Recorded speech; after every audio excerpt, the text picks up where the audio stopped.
In this video we're going to look at another problem that network administrators have, and that is the one where we want to take some actions, some specific actions based on Active Directory groups that our users may belong to.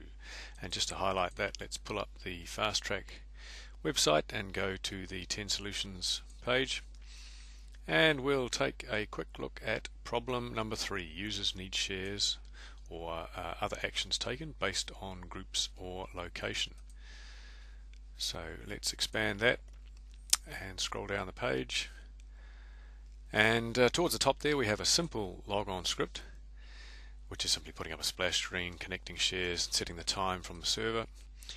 And then further on down we're getting a little more complicated, whereby we're determining location depending on the IP scope. So the IP address that's set for the workstation can be used to determine some variable settings, and that information can be written to the registry, and then we can use that later on in a logon script. But what I'm going to do here, given the constraints of time, is use the group share connection based on these 3 lines here, looping around a Active Directory group which the user is or may not be a member of in the Active Directory groups. And if the user is the logging in user, then we want to execute a script based on the group name. So let's take a look at that and go over to the editor, and I'm going to pull up first of all the logon script that we're using. So let's go to the recent files tab and pull up my pre-logon script. Very straightforward script, just putting up a splash screen, lines 2 and 3, another splash screen, a small splash screen at 6 and 7. Then 8, 9 and 10 we're connecting some shares, private folder, public folder, and then a group folder based on group membership, and in this case it's being a member of the sales staff. And then what we're doing is coming down to lines 15, 16, 17, which are those 3 lines copied exactly, and we're setting up a loop to go around all the groups that the logging in person is a member of, and in this case it's just one, sales staff. So we want a script called salesstaff.fsh in this folder here, GroupScripts.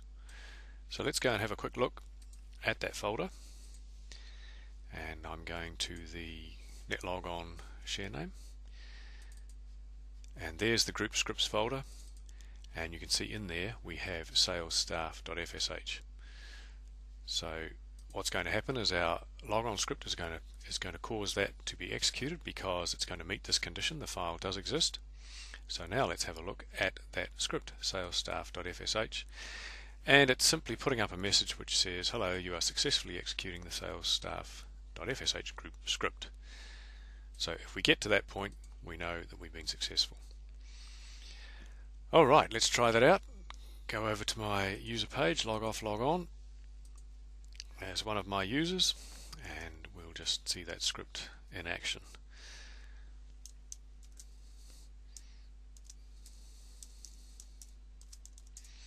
Of course, there are many more things you can do in a script besides put up a message, a show message, but that will illustrate the purposes of what we're trying to achieve. So there's the 2 splash screens, and there we have the show message. So we have successfully got into that script, and now my user can't do anything until he or she clicks OK at this point, and then the rest of the script executes and control is handed back to the user. So that's just a very quick look at putting together a login script, just using 3 lines here to execute an additional script based on group membership, one or more, where the user belongs to one or more groups.